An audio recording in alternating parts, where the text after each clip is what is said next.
Buenas tardes. La Universidad San Ignacio les da la bienvenida en su jueves cultural de Modusil. Nosotros estamos muy a gusto y muy contentos de presentar en esta oportunidad al magíster José Antonio Salas García, quien nos va a dar una conferencia, Las huellas lingüísticas del África en el Perú. Él es conocido ya nuestro, ha tenido la gentileza y la generosidad de venir a hablarnos de sus estudios sobre piratas, sobre el lenguaje marinero y también hablarnos de los antiguos mochicas, el lenguaje de los antiguos mochicas. Él es un estudioso de la lengua. Sinceramente, los Jueves Culturales está muy reconocido con José Antonio Salas. Él es magíster en lingüística, ha estudiado en la Universidad Católica del Perú, también tiene otra maestría por una universidad española, constantemente está investigando, o sea que estamos frente a un estudioso de la lengua y sobre todo con este tema tan novedoso sobre las huellas lingüísticas del África en el Perú. Muy a gusto de estar. Gracias, José Antonio, y adelante, por favor. ¿Me escuchan bien? Perfecto. Ya, muy bien. Vamos a comenzar la conferencia sobre las huellas lingüísticas del África en el Perú. La conferencia va a tratar sobre en la conferencia se van a analizar dos textos. Primero voy a hacer una presentación de los aportes que han hecho los afroperuanos a la cultura del país, y después comenzaré a hablar sobre la bibliografía que existe, cómo llegué a este tema, y pasaré posteriormente a analizar los textos. Los afroperuanos han aportado en la religión popular. Muy famoso es Pedro Dalton, o Benito, quien pintó el Señor de los Milagros, el mural. San Martín de Porres era mulato, también ha contribuido a nuestra religiosidad popular. En el ámbito de las armas, Manuel Pedemonte era un músico que peleó en la guerra con Chile, se negó a tocar para las tropas chilenas. Alberto Medina, que lo ven en la imagen, es el penúltimo sobreviviente del Huáscar, murió en 1948. Él era también un afroperuano. El último sobreviviente del Huáscar es un señor Manuel Bonmesón, se murió en 1961 a los 99 años. En la música, ciertamente la comunidad negra peruana ha hecho grandes contribuciones. Ahí tienen imágenes al Sambo Cabero. Y a la derecha a Caitro Soto, detrás de él está Chabuca Granda. En la gastronomía destaca Francisca Bailón, Teresa Izquierdo, que han dejado obra de su trabajo gastronómico. En deportes también la comunidad afroperuana ha hecho grandes contribuciones. En imágenes ven a Uribe, al Nene Cubillas y a Maradona. Para que tengan una idea de lo bueno que era Cubillas, en 2 mundiales hizo 10 goles, Messi en 4 ha hecho solo 6. En las letras tenemos a Ricardo Palma, que tenía una abuela que era africana. Mucha gente no sabe el origen de Ricardo Palma. Otros autores como Gregorio Martínez, que es el escritor de Canto de Sirenas, también tiene ese origen africano, afroperuano. En las artes plásticas tenemos a Pancho Fierro. Ahí hay una acuarela, no es obviamente el candidato que está ahora, bueno, en fin, no quiero ni hablar de él. Y en las artes plásticas más modernas tenemos, por ejemplo, a Jairo Robinson, que también es de origen africano, ¿no? Vemos que los africanos han hecho grandes aportes en música, en las letras, en artes plásticas, en la vida militar, en la religión, etc. Yo me inicié en este tema por un artículo de John Lipsky que se llamaba El lenguaje afroperuano, de 1994. Lipsky trataba con textos en donde se imitaba el habla de los esclavos africanos que habían llegado al Perú, de los africanos subsaharianos. Esa fue la mejor evidencia que tuvo Lipsky. No trata en su texto con ningún texto africano como el que vamos a ver ahora. pioneros en el estudio de la lengua de los afroperuanos, uno de ellos es Nicomedes Santa Cruz, que tiene este glosario de afroperuanismos de 1974 y también escribió sobre el habla de los delincuentes, también en ese año 74, como pueden ver. Fernando Romero era un marino que tiene algunos cuentos como 12 relatos de la selva, que se interesó por la cuestión africana en el Perú. Él tiene estas 3 publicaciones sobre el tema. Uno es El negro en el Perú, de 1987, es un libro de historia, tiene datos lingüísticos.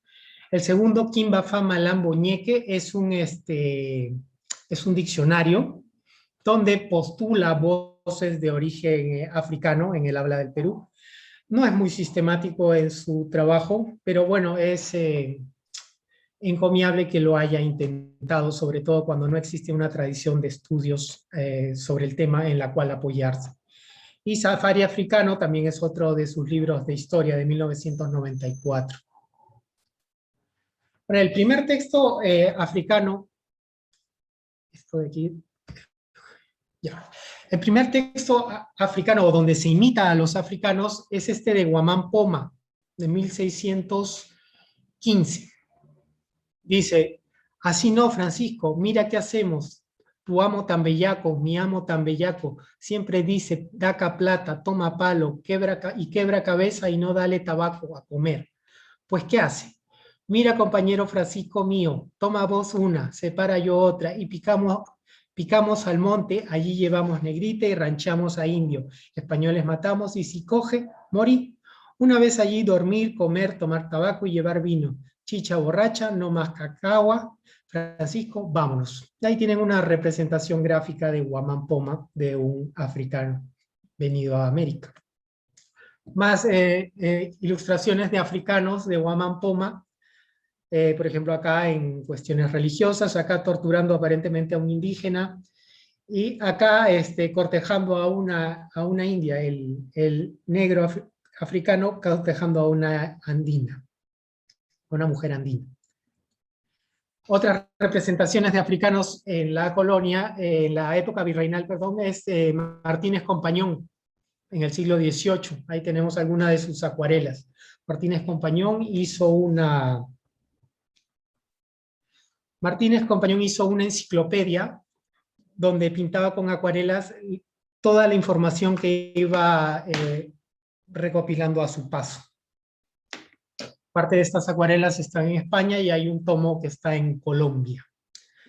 Alguna vez el Museo de Arte de Lima quiso comprar un tomo, pero fue bloqueado por el gobierno de España, que no lo permitió, y se quedó en España. Después tenemos en la época republicana una representación de africano, en la parte de abajo de acá, en la obra La Jarana, tenemos del pintor Ignacio Merino. Ven cómo en la composición el africano está por debajo de todos y está al margen de la composición, lo que demuestra su sumisión y marginalidad. Es una representación icónica de ello. Ahora entramos a lo que va a ser el texto que vamos a ver.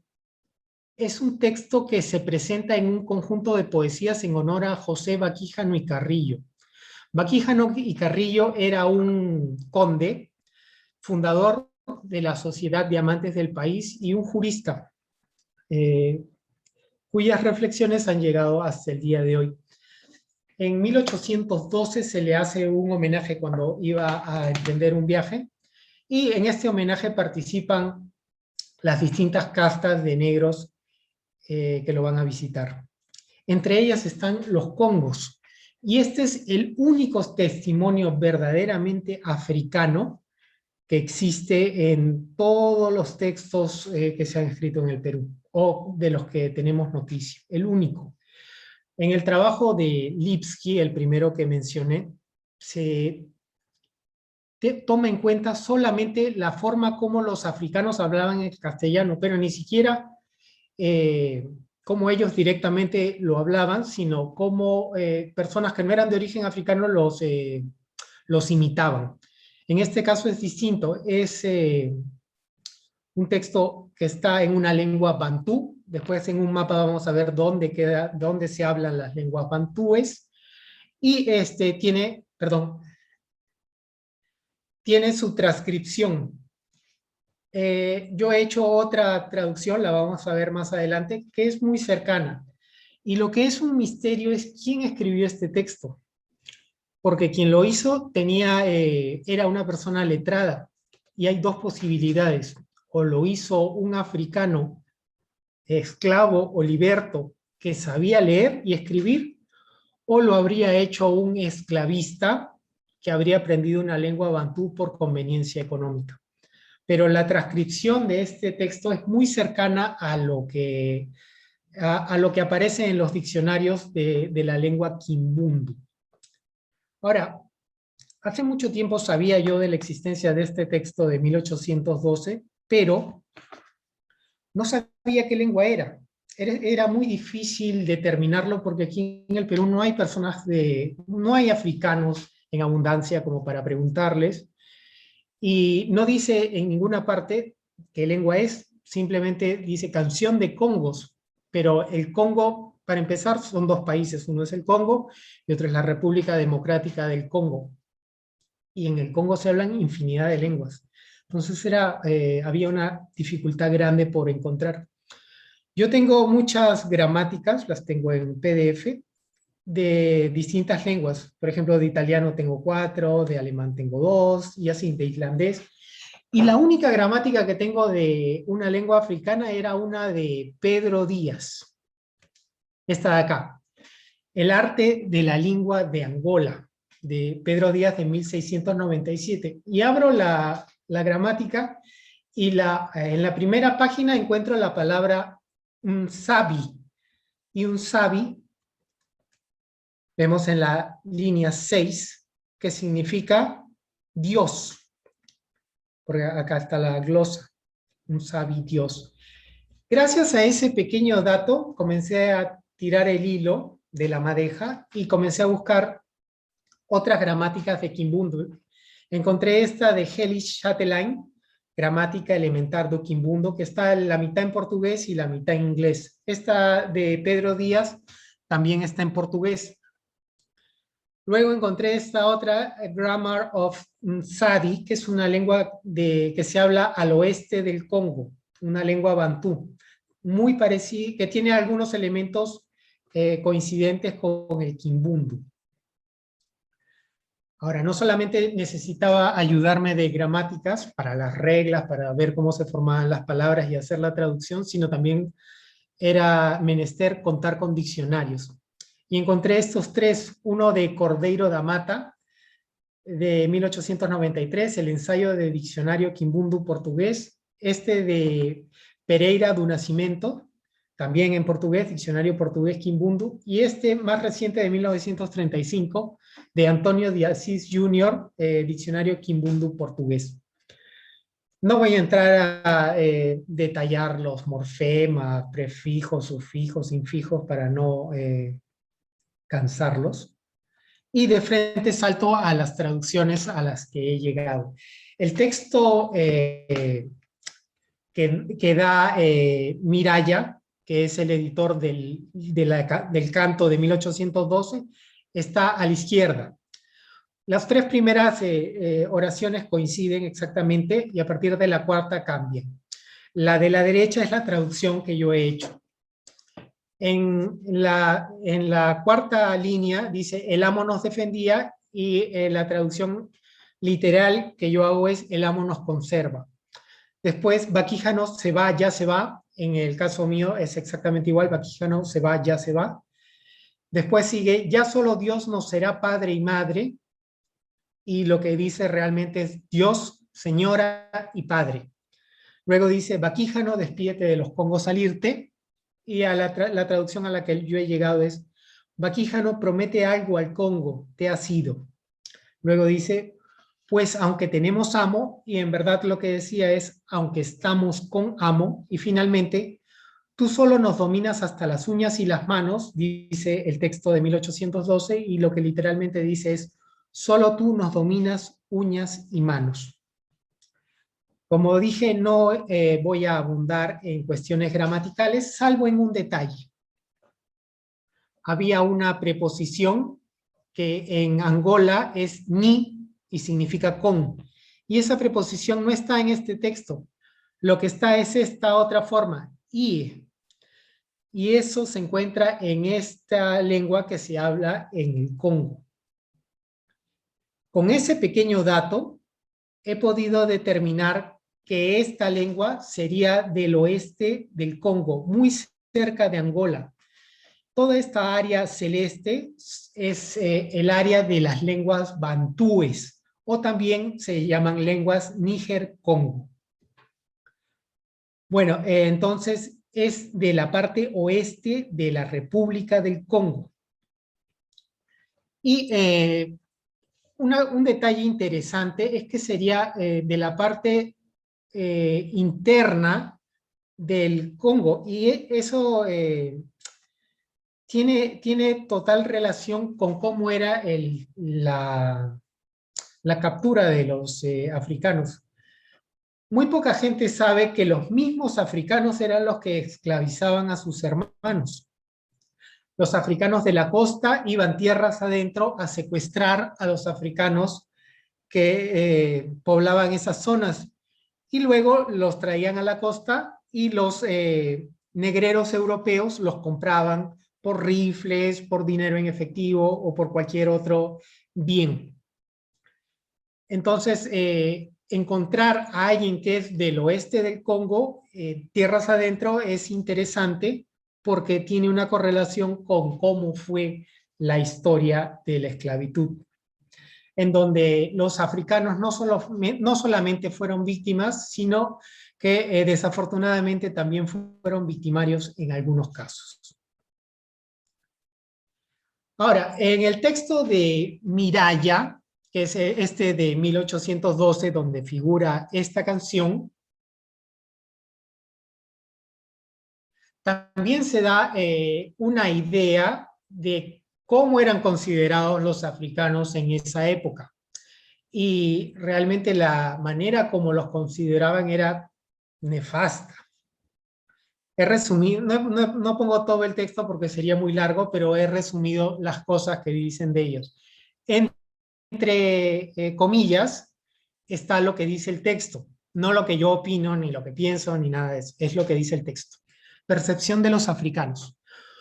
Los africanos eran los últimos eslabones de la cadena social, comillas, sus instrumentos groseros, sus canciones bárbaras, sus voces mal articuladas, y se les tildaba de infelices, miserables, degradados por la ambición o patéticos, sin dejar de haber cierta condescendencia al ser alegres, gente sencilla e incapaz de disfrazar sus verdaderos sentimientos u ostentar ternura, más contenida normalmente por los diques del respeto.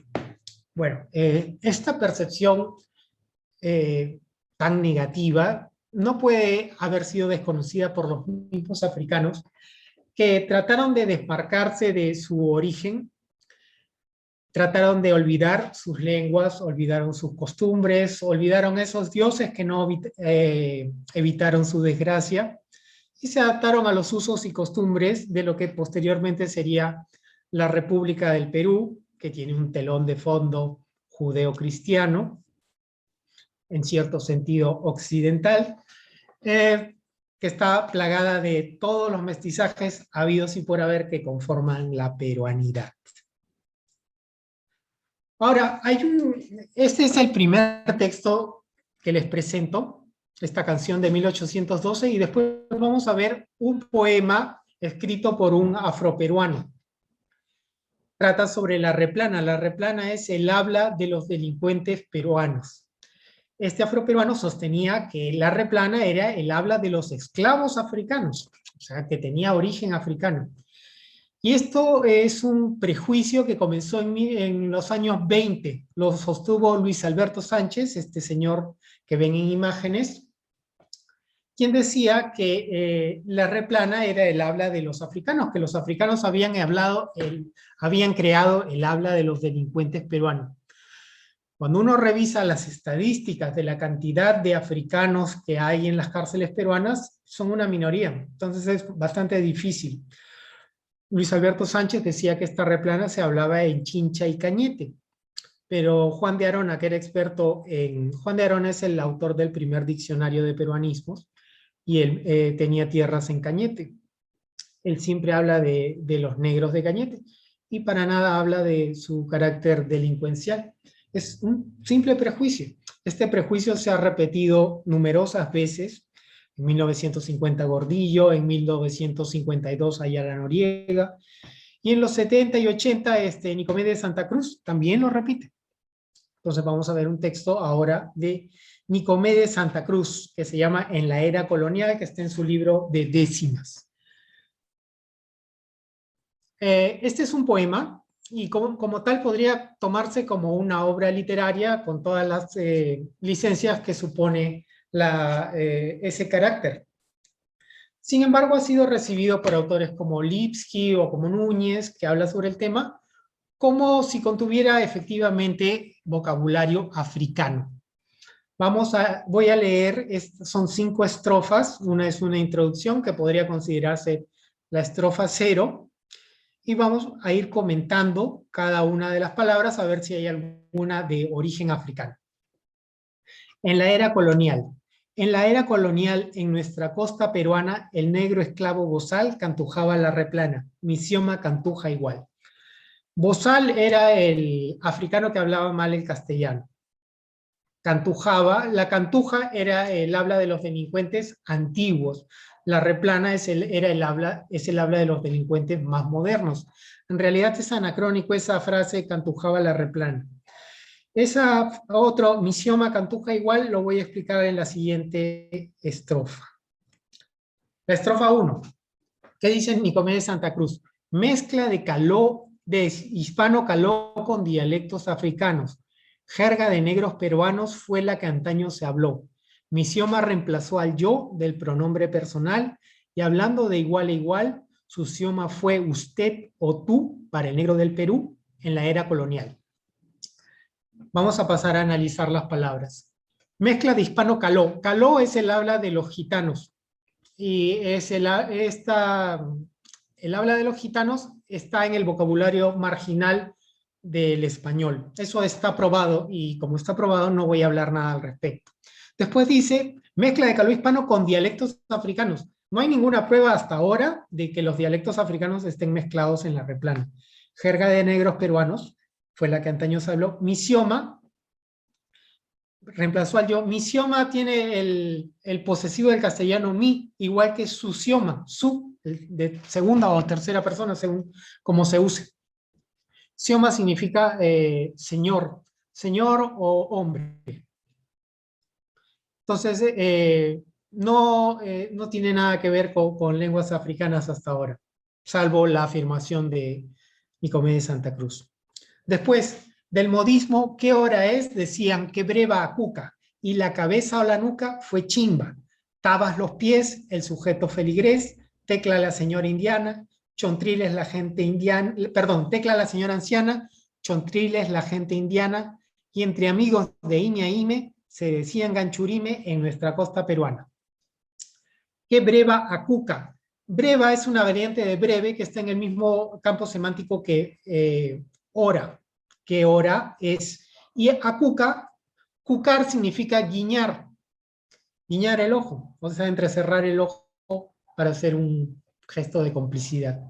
Dentro del mismo ámbito ocular, en la replana significaba mirar. Entonces, ¿qué breva cuca? Literalmente significa ¿qué hora miras? Después, la cabeza y la nuca chimba. Chimba viene del quechua, significa trenza, es una metonimia, parte por el todo. Tabas viene del árabe, es un arabismo. Es un hueso, el astrágalo, también metonimia, parte por el todo. El sujeto feligrés. Feligrés viene del latín vulgar, significa el hijo de la iglesia. El feligrés es el hijo de la iglesia. Tecla viene de tecle, y es una variante reformada de enclencle. Chontriles viene de chonta. Chonta es palma, y es una metáfora en donde se compara a la gente de la sierra con la chonta, con la madera de la chonta, que es dura y resistente. De ime es una construcción icónica, y había muchas como de lirio a lirio, que es plenamente castellano. Ganchurime es una variante de gancho. Gancho es el rufián. Y también se le dice amigo al gancho. Y se usa desde el siglo XVII en España. El gancho está en los diccionarios de Germanía españoles. Esta tercera estrofa dice: el alto lirio era Lima, bajo lirio abajo el puente, lancha gira el aguardiente y era remia por arrima, coba coba la tarima, por dormir sornavirar, tomba bolso estomacal, turno noche, claro día, layos por peso decía el negro esclavo bozal. Alto lirio es una metáfora posicional. Lirio se toma por Lima solo porque comparten la primera sílaba. Bajo lirio es abajo el puente, es decir, el Rímac, el distrito bajo Pontino. Lancha gira es una metáfora del mareo que produce el licor. Remia por arrima es simplemente una modificación en el orden de las consonantes y vocales. Coba coba la tarima, coba viene de cubare, de latín, que significa dormir. Sornavirar viene de dos verbos, sornar, que significa también dormir, y virar es tornar, es decir, sornavirar, tornar a dormir. En la Germanía, que era el habla de los delincuentes españoles, sorna significaba noche. Tomba es en verdad batón, que es el aumentativo de bata, que era una forma antigua de decirle a la guata, a la barriga. Turno, noche, eso es castellano casi estándar. Claro, día, también castellano. Y layos es un tipo de madera, una madera amarilla y muy valiosa con la que se hacía bastones. Entonces, por su valor y su color, se usó como metáfora para los pesos, es decir, para el dinero. Entonces vemos que ahí no hay nada de africano tampoco. La cuarta dice, ánima fue todo ser, empleando un lenguaje acerbo, ánima gurfia era el cuervo, y jamar era comer. Maca de clisos no ver, mujer andina chontana, traposo ropa paisana, y el alto combo era el cielo. Yo lo sé porque mi abuelo cantujaba la replana. Ánima es un cultismo de latín, no tiene nada de africano. Ánima gurfia, gurfia es una variante de gurfa, y gurfa figura en un diccionario de Arequipa. O sea, eso no es, y significa bandolero, gurfa. No tiene nada de africano. Jamar es del caló, del gitano. ¿Qué significa comer exactamente? Maca de clisos. Maca significa mal, por compartir la primera sílaba de la palabra. Y clisos son los ojos, también en caló, en gitano. Chontana es una variante, ya hablamos de chontriles, de chonta, de esa palma con la que se compara a la gente de la sierra. Traposo es un derivado de trapo. Alto combo viene de cumbre, es una variante. Y los últimos dos versos son interesantes. Yo lo sé porque mi abuelo cantujaba la replana. Es decir, todo este supuesto conocimiento de dialectos africanos le viene por su abuelo. Pero su abuelo no vivió en la era colonial, porque Nicolás de Santa Cruz nació en 1925, su abuelo ha nacido en tiempos republicanos, entonces no él en realidad, ni él ni su abuelo sabían lo que se hablaba en la era colonial. La última estrofa dice, por mi acerco era mi aparro, la guitarra era palicio, y cáncamo fumanticio le decían al cigarro, chimbero al tongo o al tarro, maquilao lo que está mal. No es replano original, gila, patita o carreta. Antaño se habló la neta, misioma, cantuja igual. Me aparro, aparrar es extenderse en castellano estándar. Me aparro es un juego de palabras con me aparto, es castellano. Decirle palicio a la guitarra, están tomando el mástil de la guitarra por la forma y por la madera, por el material. Es una metonimia. Cáncamo fumanticio. El cáncamo es una especie de aro y fumanticio es un derivado de fumar. Chimbero viene de chimba, que ya vimos que es quechua, que significa trenza, y es el chimbero lo que es propio de la chimba, o sea, propio de la cabeza. Y el tongo y el tarro son tipos de sombreros. Maquilao, lo que está mal, por compartir la primera sílaba, mal, maquilao. Y después dice, no es replana original, gila, patita o carreta. Antaño se habla la neta, misioma, cantuja igual. Gila viene del caló, significa gilí, gilí, tonto. Patita es una metonimia, una parte del cuerpo humano, la pata, animalizado dicho sea de paso, se toma por el todo, de ahí viene patita. Y carreta, carreta era el juego en la Germanía, o sea, habla de los delincuentes del siglo XVII. Entonces, ¿por qué dice que no son palabras originales gila, patito, carreta? En realidad, aquí Nicomedes Santa Cruz está haciendo una pequeña trampa. Él usaba él era un cantante, y en esa época habían grupos que usaban la replana. Y uno de esos grupos eran los troveros criollos, y su compositor era Mario Cabañaro. El cantante de los troveros criollos se llamaba el Carreta Jorge Pérez, y uno de sus éxitos era Carretas, aquí es el tono, o Yo la quería patita. Y en Yo la quería patita se dice, era la gila más buena moza del callejón. Entonces, cuando quiere desacreditar estas palabras, Santa Cruz lo que quiere en realidad es desacreditar a competidores musicales como los troveros criollos.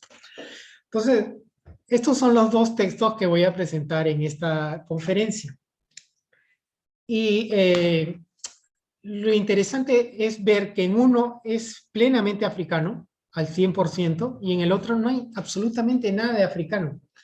¿Cuál es la explicación entre estos dos tipos de textos en los que hay un total desconocimiento del África frente a un conocimiento pleno? Lo que ha sucedido es que los mismos africanos quisieron dejar de ser africanos, renegaron de su lengua y quisieron adaptarse a la nueva sociedad que les era hostil. Por eso hoy, si bien los afroperuanos comparten el ADN del África negra hasta hoy, en distinto grado, porque el mestizaje ha hecho su magia desde hace siglos, la cultura afroperuana no es ya una cultura africana. Eso no quiere decir que no tengan cultura, la tienen. Hay una cultura afroperuana, pero es una cultura peruanísima. ¿Y cómo es la cultura peruana? La cultura peruana es mixta, mestiza o criolla. Los afroperuanos están haciendo, por ejemplo, literatura, pero lo hacen en castellano, es ya peruanísimo, y están plenamente incluidos en lo que es la cultura peruana, como vimos al comienzo de la exposición, donde han hecho aportes en distintas áreas del quehacer humano. Entonces, eso es la conferencia. Les brindo estos dos textos, explico la desaparición de las lenguas de origen africano y por qué es que hay esta inconexión entre el África negra y la cultura afroperuana, que ha mudado su carácter continental de africano y es hoy peruanísima y parte de nuestra esencia como país. Muchas gracias. Gracias, José. Tenemos tiempo para preguntas. Creo que los animo a que hagan preguntas por el chat o también a viva voz, ¿ya? Creo que no nos vamos a...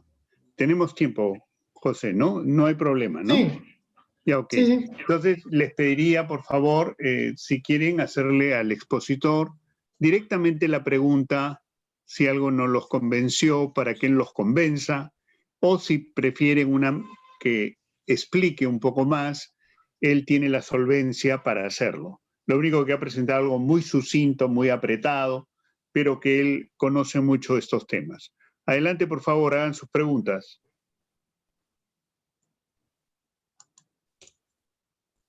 A ver, vamos a ver. ¿Alguien se anima?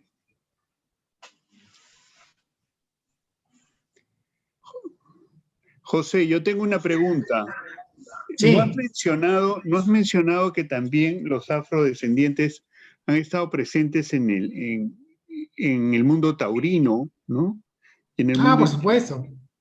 ¿no? O sea, De hecho, han habido toreros taurinos, ¿no? O sea, han estado en toda la cultura, ¿no?